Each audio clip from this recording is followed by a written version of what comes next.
Welcome back to another episode of the Hardcore Casual with your boy, Base the Kid. As always, please like and subscribe, share with a friend, a colleague, a relative, an associate, an enemy, and anyone in between. I appreciate all the views, all the comments.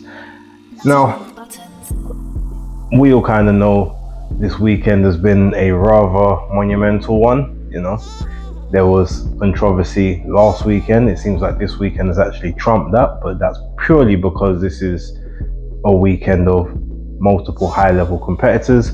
So I decided I want to give some of my takes around number one, what I saw, number two, some of the backlash, and number three, what happens moving forward. So without further ado, let's get into it. So I'm a person that can very confidently usually say to someone, you know what? A fight was competitive, but it wasn't close. Close fights are fights that can go either way, and there's no argument as to, if it was one way, you can't say anything. If it goes the other, you can't say anything. If it's a draw, you can't say anything. It's just that razor thin. Whereas competitive, like a round can be competitive, but in a competitive round, one person can still clearly win it, and you could almost get like a 120, 108 scorecard in a very competitive fight, just based on the fact of, the rounds are competitive themselves, but that doesn't mean that one person wasn't clearly winning them. So with that being said, this definitely falls into the close category for me.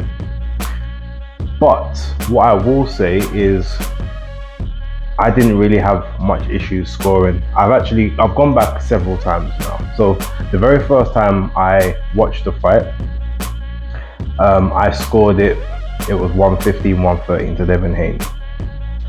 Since going back, I've actually changed my opinion to 116-112. But within there is a round that I say could have been a draw. So that could take it to 116-113. And I also have a swing round in there. Initially I thought I might have had one or two, but having looked back at the fight several times now, no, there's only one round to me that I consider to be like a swing round, and that was the 7th. Outside of that, I was fairly comfortable with the rounds I gave to Devin Haney, and I was actually fairly comfortable with the rounds I gave to Lomachenko, apart from the third, which again I believe could have been a draw. You could give it a swing if you really wanted to and swing it to Lomachenko's side. I wouldn't really argue too much. What I find interesting though is that the judges agreed on 5 rounds unanimously that Devin Haney won, which was the 1st, the 4th, the 5th, the 9th, and the 12th. They only unanimously agreed on 2 rounds that Lomachenko won. And I believe that was the 2nd and the 11th. Now really and truly it should have been the 10th as well, but only the 2nd and the 11th. So that tells you, to them, they found it hard to separate the two based on what they saw in each and every round. So ultimately, here's the thing. If Lomachenko got that decision, I wouldn't have said anything, because while I scored it to Devin, I can see why the flurries and the eye-catching and the cleaner headshots and whatever all makes you think, Lomachenko is doing more. But I feel like he was just trying to steal a lot of the rounds, and sometimes that works. Like, you go in sort of a big salvo, move back, don't take too much in the interim. You go for another flurry straight after, and you kind of keep it moving. Like, to me, that makes sense. So anyone who gave those rounds and said, he's won this fight comfortably, I've seen some people say it was 8 for Loma. I'll be totally honest, if Loma did win this fight, to me, there's no more than maybe 7 rounds he could get total. Like I said, I've actually looked and said there's 8 rounds I could give Devin, in my opinion. But I've looked at the fight 4 or 5 times. I've even said to myself, okay, let me try and see how you would score it the other way. And I still can't find more than 6 rounds to give Loma. Like, I can find 6. So I can understand maybe finding maybe scraping a 7th, but I can't see 8. So I can't see him being as dominant as some people have made out. Now also, let's take into effect he had the push at the weigh-ins and all that stuff, but generally speaking, Lomachenko was the underdog. But he was also kind of the hero of the story. He'd been the hero even before the weigh-in and before the push. But coming into the arena, Devin Haney was getting booed coming to the ring. He was getting booed in the ring. People were chanting for Lomachenko from the start of the fight. So it's clear that it's a pro-Loma crowd. Presumably with all of the shoulder programming and stuff, it all paints Lomachenko as this sort of sympathetic hero and whatever. So ultimately you're kind of willing him to win. So when he does a lot better than either you thought he was going to do, or he does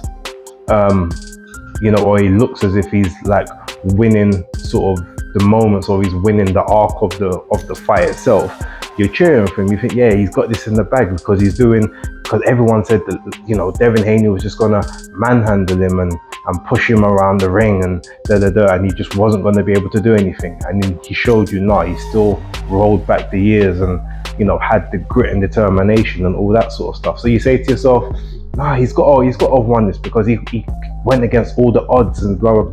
Like, I get that. From a narrative perspective, I could look at the fight and say, yeah, all right, that makes sense. But ultimately, round by round, that's not what happened. If you scored it as a 36-minute fight, just as a fight without the rounds, then maybe Loma did win in that sense, because there's a story arc and he's controlling that story arc. But while he's controlling that story arc, he's just not banking the rounds. And as much as a lot of people want to get up in arms about that, that's just how it is. Like, that's how I saw it.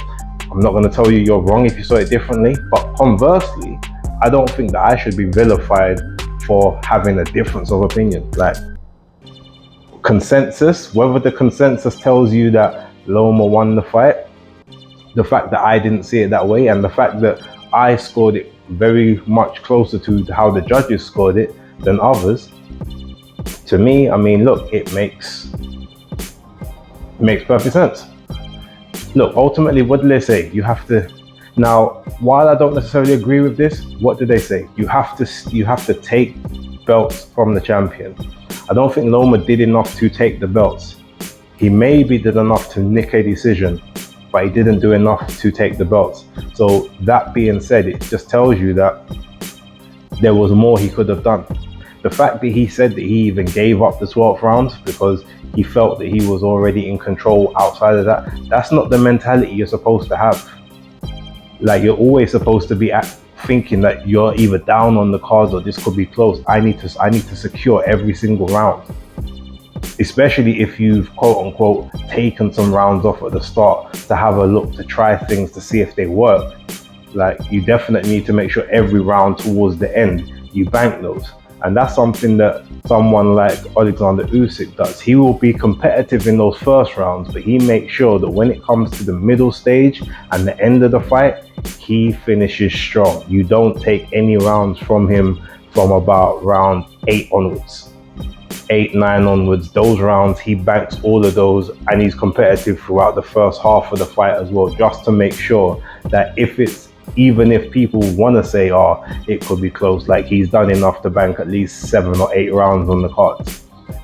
I don't think Loma did that. He didn't do it in the Teofimo fight, and he didn't do it in this one over the weekend. So the fact that he's obviously now lost the opportunity, don't get me wrong, it's bad. I would have kind of liked to see him win that fight from a sentimental point of view.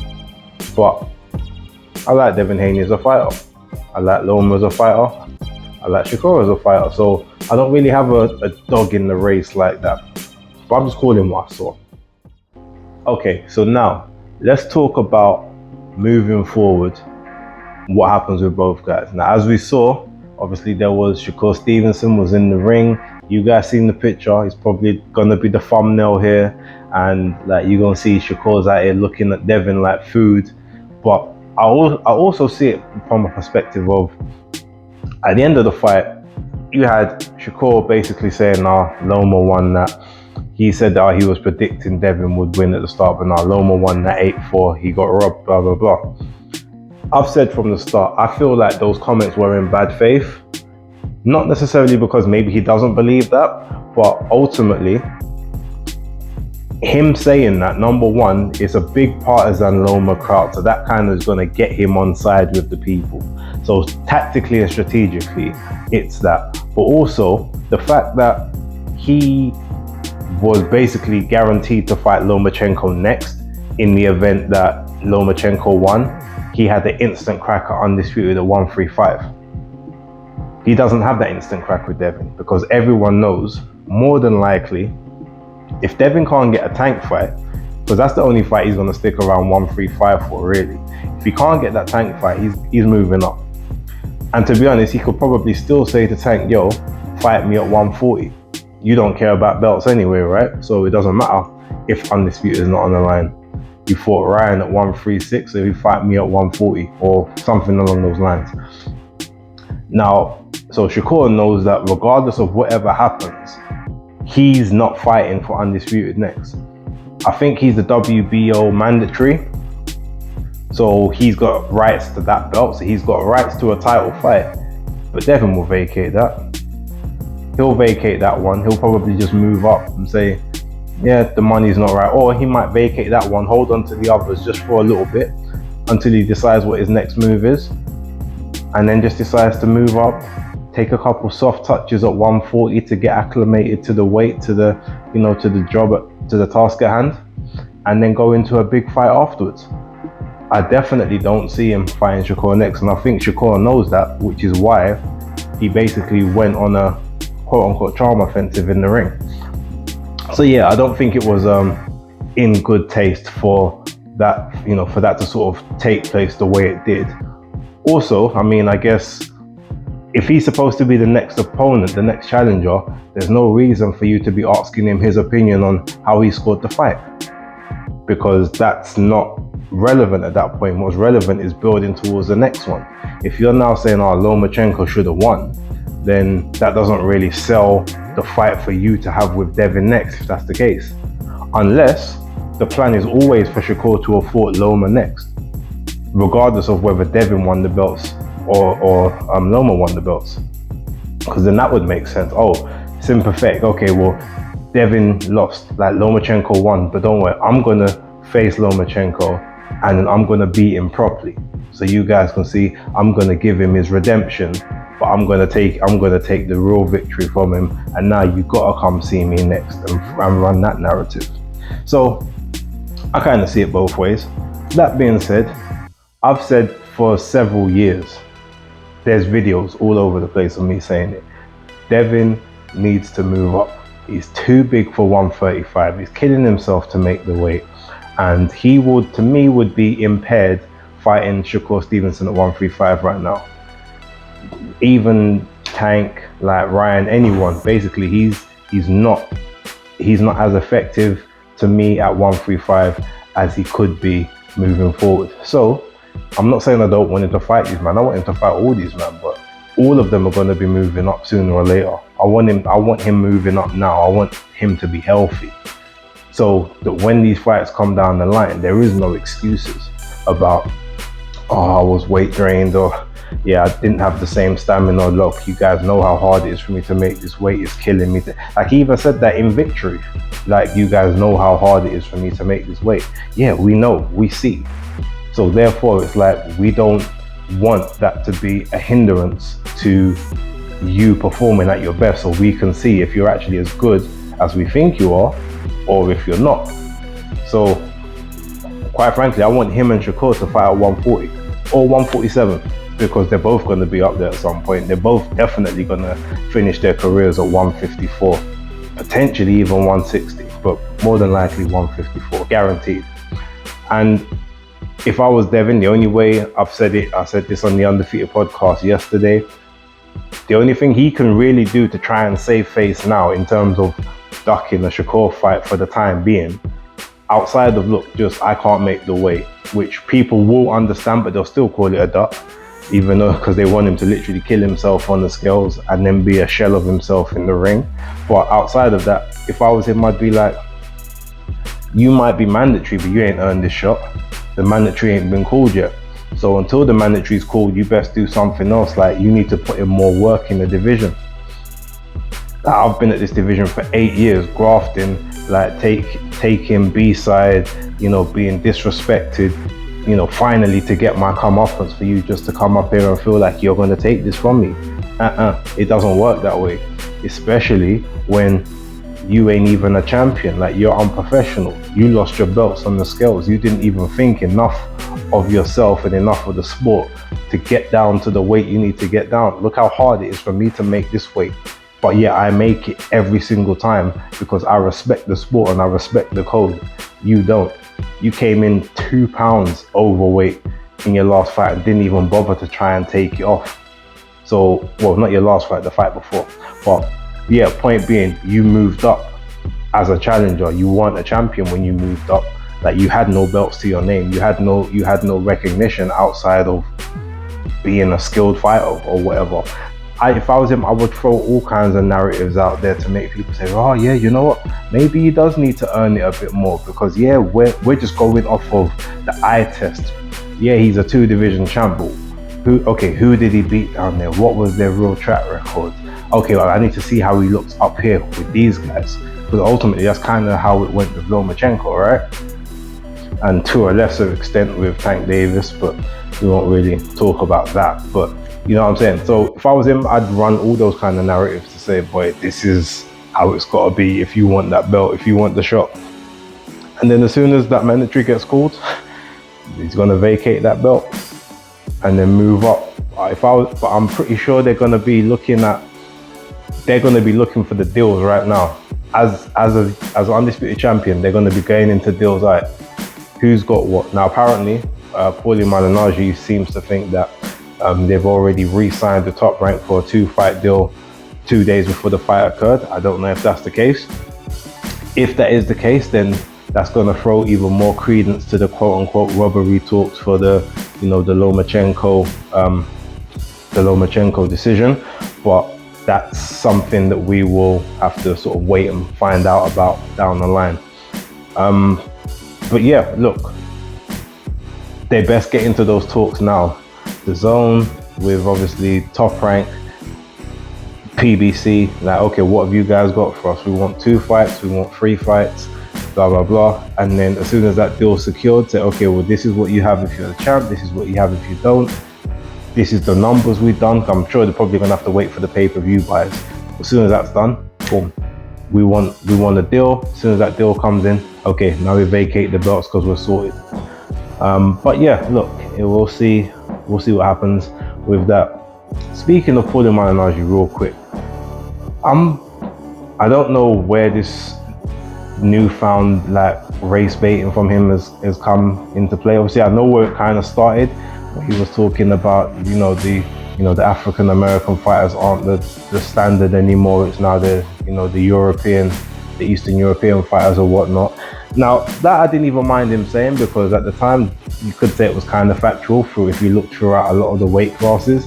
But there's a lot of this race baiting going on from him recently, and I'm wondering, like, where's that come from? Is that just because you know that sells, or is there something more underlying there? Because I look back at your career and I'm like, the biggest beatings you took weren't even from black fighters.